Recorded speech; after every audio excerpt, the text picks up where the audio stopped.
आदर्श शिक्षा समिति की ऑनलाइन क्लास में आप सभी का स्वागत है। आज हम बिजनेस स्टडी के सिलेबस के बारे में जानकारी प्राप्त करेंगे कि हमारे इस बिजनेस स्टडी यानी कि व्यवसाय अध्ययन के अंतर्गत कौन कौन से चैप्टर जो है उसके बारे में हम अध्ययन करते हैं। उसके बाद हमारा जो पहला चैप्टर है उसके बारे में थोड़ा सा चर्चा करेंगे। तो आइए देखते हैं। हमारा सबसे पहले तो एनसीईआरटी का जो कोर्स जो लागू हुआ हमारे, उस एनसीईआरटी के कोर्स में जो है हमारे पास दो बुक है बिजनेस स्टडी की।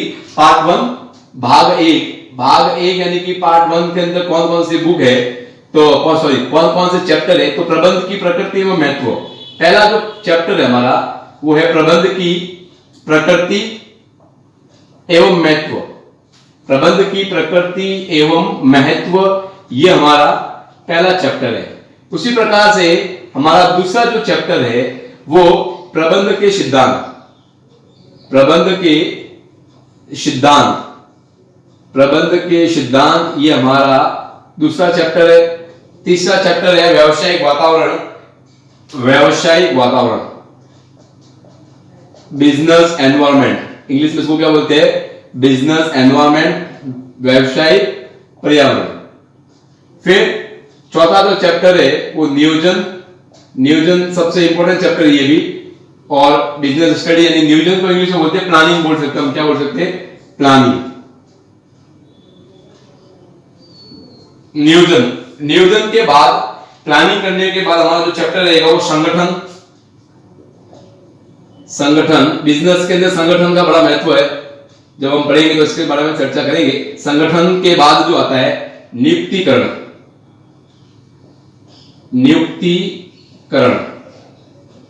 स्टाफिंग इसको इंग्लिश में बोलते हैं, इसको बोलते हैं ऑर्गेनाइजेशन, बोल सकते हैं हम ऑर्गेनाइजेशन। इसको हम बोल सकते हैं स्टाफिंग, बोल सकते हैं नियुक्तिकरण, व्यक्तियों की नियुक्ति करना। नियुक्तिकरण के बाद जो है वो निर्देशन, डायरेक्शन या डायरेक्टिंग भी बोल सकते हैं इसको। और फिर लास्ट में जो चैप्टर है इस पहली बुक का वो है नियंत्रण, कंट्रोलिंग। तो ये जो है 8 चैप्टर जो आपकी पहली बुक के अंदर है। सबसे पहला जो चैप्टर है वो प्रबंध की प्रकृति एवं महत्व। दूसरा चैप्टर अब हमको पढ़ना है प्रबंध के सिद्धांत। फिर व्यावसायिक पर्यावरण, बिजनेस एनवायरनमेंट पढ़ने के बाद हम पढ़ेंगे नियोजन, संगठन, नियुक्तिकरण, निर्देशन और नियंत्रण। ये सब जो है वो मैनेजमेंट के कार्य हैं। ये सबसे पिछली बार आरबीएससी के चैप्टर में जो है हम जो व्यवसाय मतलब उसके अंदर सारे के सारे जो है वो एक ही चैप्टर में था, यानी उनकी केवल बेसिक जानकारी पढ़ने को मिली थी। इस बार हमको जो है इनका विस्तृत अध्ययन करना पड़ेगा, कहने का मतलब। और हमको बहुत अच्छा भी लगेगा कि बहुत ही इंटरेस्टिंग चैप्टर है, वैसे पढ़ने का बहुत आनंद आएगा, कहने का मतलब।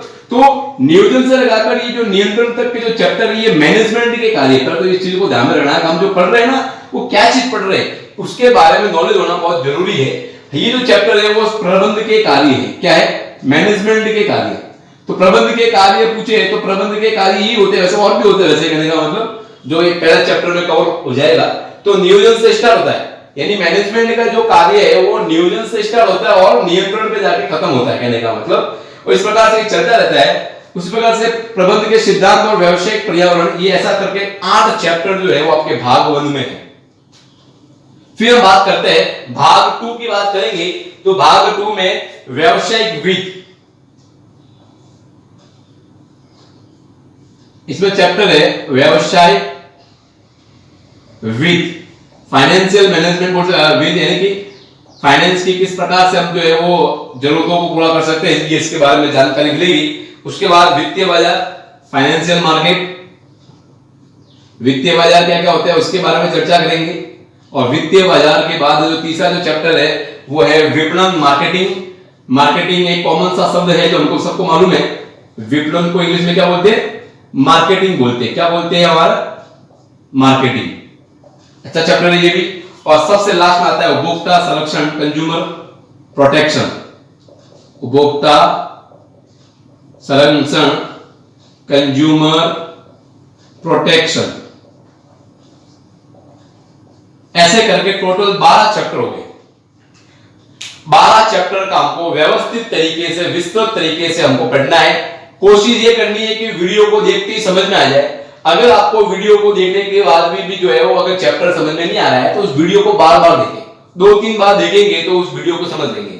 क्योंकि ये सिलेबस चेंज है, पिछली बार जो बुक थी वो इस बार काम आने वाली नहीं है, तो हमको जो एनसीईआरटी की जो न्यू बुक है वो खरीदनी पड़ेगी हमको, कहने का मतलब। जब तक अगर बुक नहीं आती है, अगर मार्केट में बुक अवेलेबल नहीं है, तो हम क्या कर सकते हैं, हम एनसीईआरटी का जो बुक्स एंड सॉल्यूशन का जो ऐप है, जो आप लोगों ने डाउनलोड कर लिया होगा, उस ऐप के माध्यम से जो है हम उसको पढ़ सकते हैं। वहां से चैप्टर को डाउनलोड करके रखना और फिर उसको ऑफलाइन पढ़ना, और कॉपी के अंदर जो है वो नोट्स बनाएंगे। उसके लिए क्या बनाएंगे, हम नोट्स बनाएंगे। तो नोट्स बनाने के साथ साथ जो है हमारा जो चैप्टर का कांसेप्ट जो है वो क्लियर भी हो जाएगा। मैं आपको बहुत ही अच्छे तरीके से एग्जांपल सहित जो है मैं आपको पूरे चैप्टर की जो थीम जो होती है वो मैं आपको बताऊंगा, लेकिन इसके लिए अपने को व्यवस्थित तरीके से जो है वो पढ़ना पड़ेगा अपने को। तो व्यवस्थित तरीके से पढ़ने के लिए हम चैप्टर नंबर 1 से स्टार्ट करना पड़ेगा। इसके लिए ऐसा नहीं है बीच में कोई भी चैप्टर स्टार्ट कर ले तो इतना इंटरेस्ट नहीं आएगा, क्योंकि पहले ये चैप्टर पढ़ना पड़ेगा।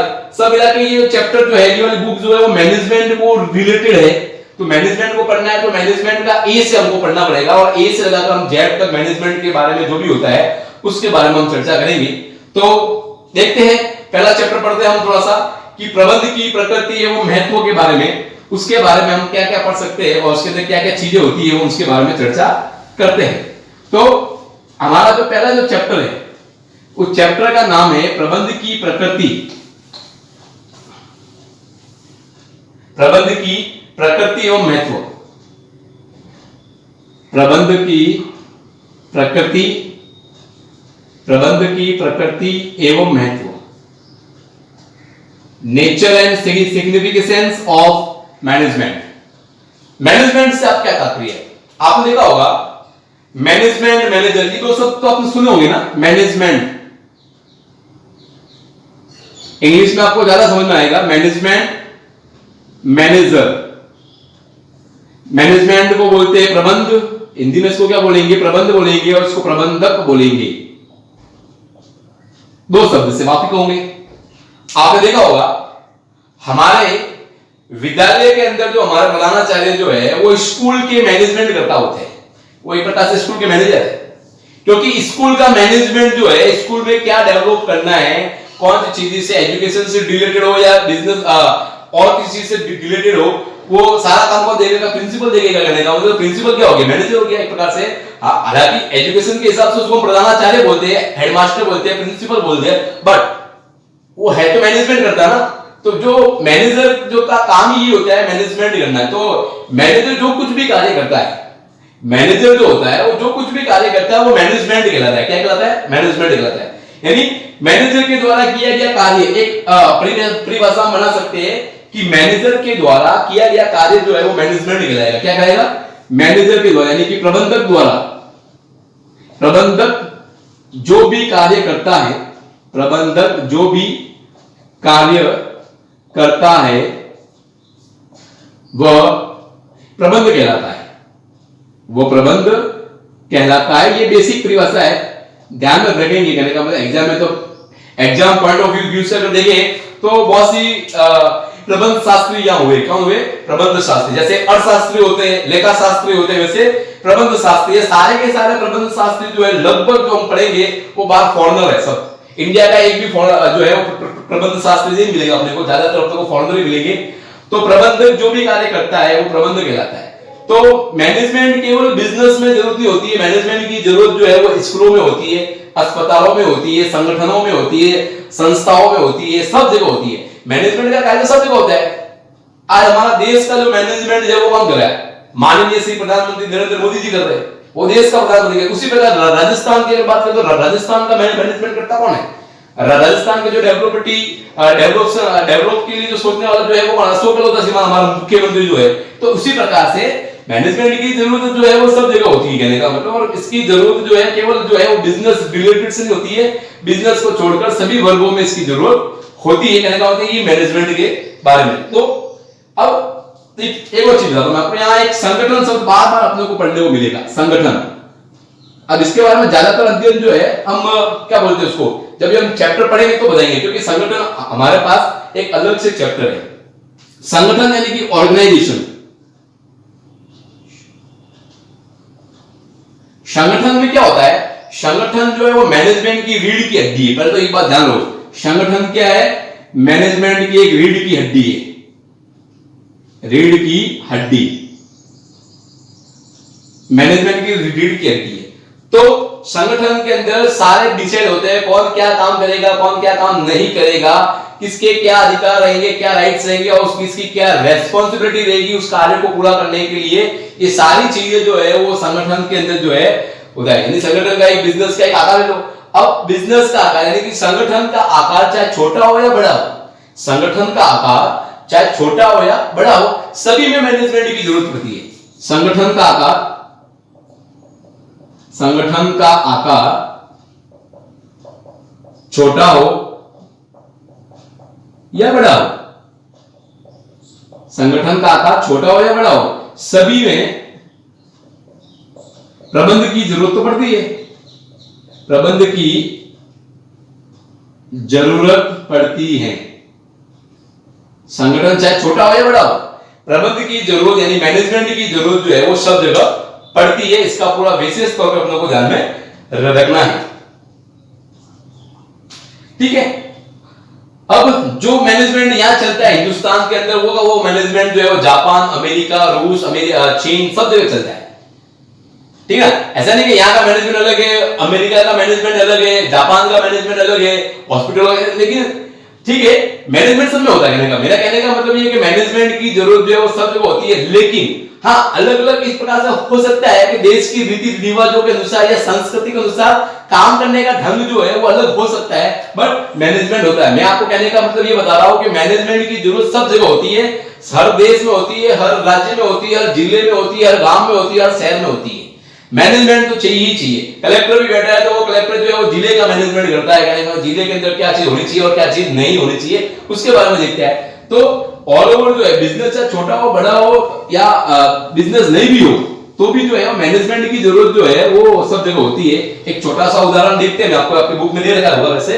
एक उदाहरण था, एक स्मिता रॉय करके 38 साल की एक युवती होती है जो सिक्किम में रहती है, लगभग पश्चिमी सिक्किम में, जो सॉरी दक्षिण सिक्किम में रहती है। तो उसको हस्तकला में शौकीन था, यानी कि वो मोम का कार्य करने, मोम के खिलौने जो होते हैं ना, मोमबत्ती जो बनती है उससे, तो मोम के खिलौने बनाना उसको बहुत पसंद होता है कहने का मतलब। तो वो बनाती भी है, बहुत सारे खिलौने बनाती है और अपने सगे संबंधी और अपने दोस्तों को वो मोम के खिलौने जो देती है। लेकिन स्मिता राय जब देखती है कि अपने उस मोहल्ले में, यानी उस नामची नाम एक गांव होता है, उस गांव में देखती है कि उसके वहां के औरतों की स्थिति जो है वो बहुत ही दयनीय होती है, गरीब होती है, बेरोजगार होती है कहने का मतलब, उनके पास कोई काम नहीं होता कहने का मतलब। स्मिता राय उनके लिए कुछ करना चाहती है। क्या नाम है उसका? नाम क्या है? स्मिता राय। स्मिता राय है, 38 वर्षीय युवती है, 38 वर्षीय, नामची नामक स्थान है जो कहां आया हुआ है? दक्षिणी सिक्किम। दक्षिणी सिक्किम। क्या बनाने का शौक है? तो मोम के खिलौने, मोम के खिलौने बनाती है। ठीक है। स्थिति देखती है कि वहां की औरतों की स्थिति बहुत ही दयनीय है, वहां की औरत जो है वो बेरोजगार है, गरीब है कहने का मतलब। स्मिता राय उनके लिए कुछ करना चाहती थी, मतलब स्मिता राय जो वहां की 38 वर्षीय महिला थी, नामची एक जिला है दक्षिण सिक्किम में, उसको मोम के खिलौने बनाने का शौक था। तो मोम के खिलौने बनाने का जो शौक था वो उसको बनाती थी मोम खिलौने, और खिलौने बनाने के बाद जो है वो उनके खिलौनों को अपने दोस्तों और सगे संबंधियों को वो क्या करती थी? उपहार यानी कि गिफ्ट के रूप में उनको दे देती थी। स्मिता राय का अपने जिले की महिलाओं की स्थिति जो थी, स्मिता राय के जिले यानी कि नामची जिले की जो महिला थी उनकी स्थिति बहुत ही दयनीय थी। क्या थी? बेरोजगार थी, दयनीय थी, गरीब थी वो कहने का। वो उनकी महिलाओं के लिए कुछ करना चाहती थी, उनकी महिलाओं की स्थिति को सुधारने के लिए स्मिता राय जो है कुछ करना चाहती थी। तो क्या करती है? उनकी स्थिति को सुधारने के लिए उनको मालूम था कि सबसे बड़ा आजीविका के लिए कौशल प्रदान करके, क्योंकि उन महिलाओं को कुछ भी नहीं आता था तो उनको सिखाना पड़ेगा। तो वो क्या करती है? अगस्त 2012 में अभिषेक लामा जो NEDFI के चेयरमैन होते हैं या मैनेजर होते हैं उनसे मिलती है। अगस्त 2012 में अभिषेक लामा से NEDFI से मिलती है और उनसे कौशल विकास कार्यक्रम की जानकारी प्राप्त करती है। स्मिता राय क्या करती है? अगस्त 2012 के अंतर्गत जो है वो अभिषेक लामा से, जो कि NEDFI से जो है संबंधित है, उनसे क्या करती है? कौशल विकास कार्यक्रम की जो है वो जानकारी प्राप्त करती है। वहां से जानकारी प्राप्त करने के बाद वो क्या करती है, नामची डिजाइनर कैंडल्स, नामची डिजाइनर कैंडल्स की स्थापना करती है और ये अपना उद्यम स्टार्ट करती है। यानी इसने क्या कर दिया, अपने शौक को जो है वो उद्यम यानी बिजनेस के अंदर कन्वर्ट कर दिया। अपने शौक को क्या कर दिया उसने उद्यम के अंदर यानी कि बिजनेस के अंदर, व्यापार के अंदर कन्वर्ट कर दिया। यही होता है कहने का मतलब, आप अपने शौक, जिस चीज का आपको शौक है, अगर आप उसी शौक को अगर बिजनेस का प्रारूप दे देते हो तो बहुत अच्छा उसमें डेवलप हम कर सकते हैं। कहने का मतलब ये उसके अंदर किया उसने। उसको मोम के खिलौने बनाने का शौक था, किनको, स्मिता राय को। लेकिन उसने अपने क्या किया, इस शौक मोम के खिलौनों के बनाने का जो शौक था, उसने अपने इस शौक को उद्यम में परिवर्तित कर दिया, जिसकी नाम क्या था, नामची डिजाइनर कैंडल। इस नामची डिजाइनर कैंडल्स में 100% महिला थी। इसमें काम करने वाली कौन थी, 100% महिलाएं थी। क्या थी, महिलाएं। एक भी पुरुष व्यक्ति जो है वो नहीं था इसके अंदर। सारी की सारी जो काम बनाने, जो कैंडल्स बनाने का जो काम जो है वो महिलाओं का था। इस प्रकार से स्मिता राय ने अभिषेक लामा से मिलकर जो है नामची डिजाइनर कैंडल्स की स्थापना की। इसमें 100% महिलाओं को जो है वो रोजगार दिया गया। स्मिता राय उनके कार्यों को मतलब कैंडल्स बनाना जो है उनको सिखाती थी, उनके कार्यों की देख रेख करती थी, उनका मैनेजमेंट करती थी। क्या करती थी, उनका स्मिता राय उन महिलाओं की क्या करती थी, मैनेजमेंट करती थी, मैनेजमेंट। और हमने देखा होगा दीपावली या ऐसे कोई बड़े बड़े जो त्योहार आते हैं उसमें हम जो है कैंडल्स, विभिन्न प्रकार के रंग बिरंगी कैंडल्स का यूज करते हैं, वो सब वहीं से आती है। कहने का मतलब इस प्रकार से स्मिता राय ने अपने एक छोटे से थॉट्स से एक आइडिया लेकर जो है किस प्रकार से एक बिजनेस के अंदर कन्वर्ट किया, वहां की महिलाओं को रोजगार प्रदान करके उनकी आर्थिक स्थिति को जो है वो मजबूत करना चाहा। ये क्या स्मिता राय ने, ये उदाहरण जो है वो मैनेजमेंट का उदाहरण है। ठीक है, आगे और पढ़ेंगे। ये हमने मैनेजमेंट का एक केवल बेसिक से बेसिक जो पढ़ा है, बहुत ही छोटा सा हिस्सा हमने पढ़ा है। आगे जब नेक्स्ट पढ़ेंगे तो हम प्रबंध की जो वास्तविक जो परिभाषा जो है वो पढ़ेंगे। प्रबंध की विशेषता, उद्देश्य, मैचों के बारे में हम जो है एकदम जानकारी प्राप्त करेंगे। बहुत ही आनंद आएगा। आपको व्यवस्थित तरीके से उसको कॉपी में लिखना है, सिलेबस को पहले लिख लो कॉपी के अंदर। आज तो जैसे कोई ज्यादा ऑनलाइन कंटेंट नहीं है इसके अंदर, लेकिन नेक्स्ट वीडियो के अंदर जब भी हम मिलेंगे तो हम इसके आगे का भाग जो है वो पढ़ेंगे और पढ़ने के बाद जो है उसको आपको कॉपी में व्यवस्थित तरीके से लिखना है। साथ साथ में पढ़ते रहना, समझते रहना, तो आपको जो है वो 100% इस ऑनलाइन वीडियो का जो है फायदा मिलेगा। समझ में नहीं आने पर दोबारा वीडियो देखे कहने का, फिर भी समझ में नहीं आया तो आप मुझे व्यक्तिगत जो है वो मैसेज करिए। कहने का मतलब वो मैसेज करने के बाद उसका समाधान किया जाएगा। जिस प्रकार से स्मिता राय ने उन महिलाओं की समस्या का समाधान किया, मैं भावेश पार्टी में आपका भी जो है वो समस्या का जो है वो समाधान कर लूंगा। ठीक है, तो इसको व्यवस्थित तरीके से देखना। और इस प्रकार से हर शुक्रवार को और शनिवार को मेरी वीडियो आएगी। शुक्रवार को अकाउंटेंसी की वीडियो आएगी और शनिवार को जो है वो व्यवसाय अध्ययन का वीडियो आएगा। इसको व्यवस्थित तरीके से कॉपी बना के लिखना है। धन्यवाद।